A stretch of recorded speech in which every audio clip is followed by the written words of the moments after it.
أهلا بيكم في قصة وحكاية جديدة. أعرفكم بنفسي. أنا نعيمة، عمري 23 سنة، وأنا اتجوزت وسكنت مع جوزي في بيت عيلة، بيت بتاع أهله، وإحنا من قرية صغيرة. إخوات جوزي البنات سكنوا برا لما اتجوزوا، وحماية وحماتي اتوفوا من زمان، وبيت العيلة ما كانش فيه إلا أنا وجوزي ساكنين في دور، وأخو جوزي وأولاده ومراته في الدور التاني. وتقدروا تقولوا كده إن إحنا يعني كنا أسرة متوسطة.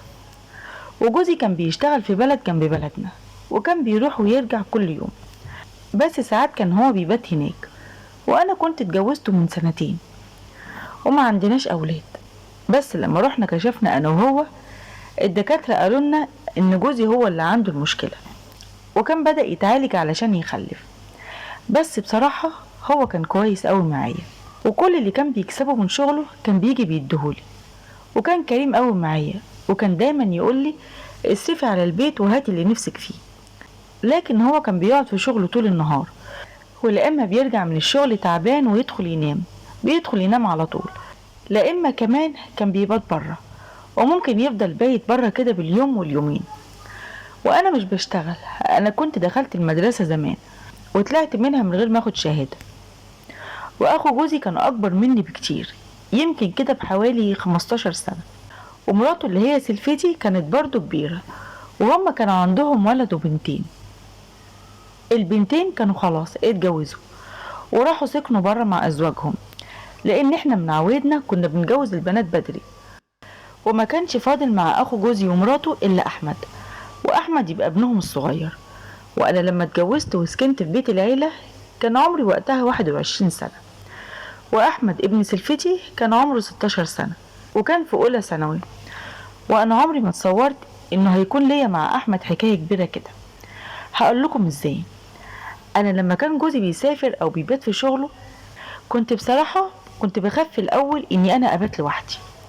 وسلفتي كانت كويسة قوي معايا، وكانت بتقولي تعالي باتي عندنا، وهي كانت بتقولي كده لما بتلاقيني يعني خايفة. وفعلا انا كنت بطلع عندها، وهي ما كانش فيها عندها الا اوضتين بس مقفولين. اوضة كانت فيها هي وجوزها، والتانية كانت بتاعت ولادهم. والاوضة ديت كان بيبات فيها احمد ابنها، كان بيبات فيها لوحده بعد يعني ما بناتها اتجوزوا. وعلى قد ما كانت سلفتي كويسة معايا وبتحبني، وكانت بتعتبرني زي اختها الصغيرة او يعني بنتها، لكن بصراحة انا كنت اصغر واحلى منها بكتير، وهي كانت واخدة بالها من كده. فكنت ساعات بحس انها متضايقة يعني لما كانت بتلاقيني قاعدة مع جوزها. وسلفتي كانت بتعامل ابنها احمد كأنه يعني عيل. كل ام بتبقى شايفة ابنها كده، مهما ابنها يكبر بتبقى شايفاه على انه عيل. فكانت بتخليني ابات معاه في الاوضه بتاعته. ما هي الاوضه دي كان فيها في الاول اخواته البنات اللي هم اتجوزوا. وطبعا انا كنت بتكسف قوي، لكن احمد كان بيقعد يتكلم معايا كتير قوي، وما كانش بينام على طول. وهو كان مختلف يعني عن جوزي خالص، وكان صغير ومتعلم وبيعرف يتكلم كويس قوي، وكمان كان بيلبس حلو جدا. وكان غير جوزي اللي ما كانش بيعرف حتى يفك الخط، وطول النهار بقى جوزي في الشغل ولبسه مبهدل، وما يعرفش حتى يقول كلمتين على بعض. لكن احمد كان غير جوزي، وكان غير كل الولاد اللي في القرية عندنا. وهو كان على طول ماسك التليفون، يا اما قاعد قصاد الكمبيوتر بتاعه، وكان شاطر قوي في حاجات كتير. وشوية شوية انا بقيت بحب اتكلم معاه، وكنت لما ببات عندهم بنفضل ندردش ونتكلم انا وهو. وكان لما بيروح يشتري لمامته حاجات يعني كان بيفوت عليا، وكان بيشوفني اذا كنت انا عايزه حاجه ولا لا علشان يجيبها لي معاه. ومن هنا كتر كلامنا انا وهو وكتر قعدتنا مع بعض وكتر بياتي عندهم خلاني انا واحمد ابن سلفتي بقينا بنحب بعض، وبدات علاقتنا ببعض تتطور شويه بشويه. وكان بدا يحصل تجاوزات لما كنت بطلع وابات عندهم، واستمرينا على كده فتره طويله.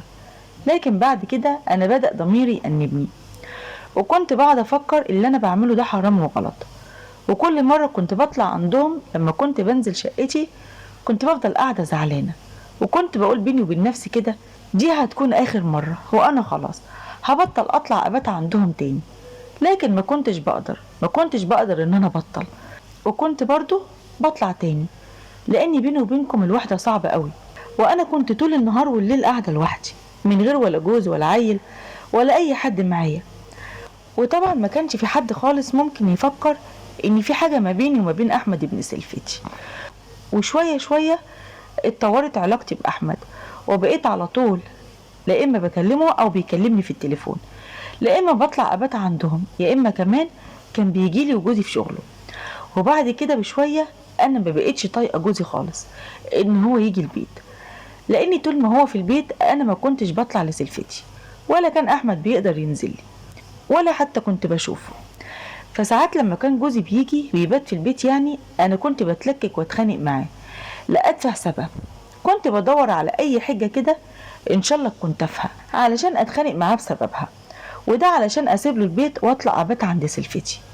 قال يعني زعلانة، لكن جوزي شك في تصرفاتي، يعني لما لقاني كل شوية كده بتلكك وبطلع لسلفتي وبرضه ما كنتش على طبيعتي معاه، هو شك ان في حد تاني في حياتي او ان انا اعرف حد. برضه ما جاش في دماغه خالص ان انا بعرف احمد، لان برضه انا ما كنتش مع جوزي كده في الاول. يعني انا كنت في الاول كنت بتخانق معاه علشان يجي البيت كتير، ودلوقتي لما بقى بيجي البيت انا ما بقيتش طايقاه. هو في الاول جوزي ما فكرش في احمد، لان احمد بالنسبه له يعني ابن اخوه، يعني زي ابنه بالظبط او زي اخوه الصغير. لكن في مره جوزي سابني اتخانق معاه وسابني اطلع لسلفتي، وبعد ما دخلت اوضه احمد علشان انام فيها بوقت قليل قوي انا لقيت جوزي جالنا وفتح باب الاوضه ودخل، وكان الموقف صعب قوي ساعتها. وساعتها بقى مش قادره اقول لكم هو عمل ايه، ربنا ما يوريكم.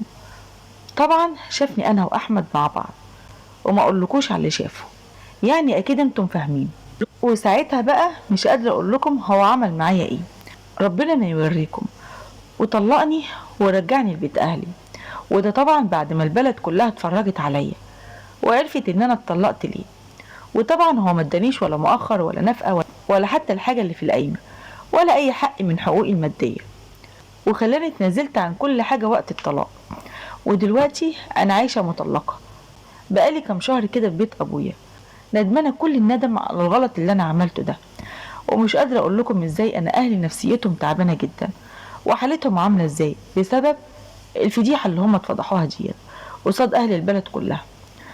وانا ساعات بحس بيني وبين نفسي كده ان هم يعني بيتمنوا لي الموت علشان الفضيحه تموت معايا.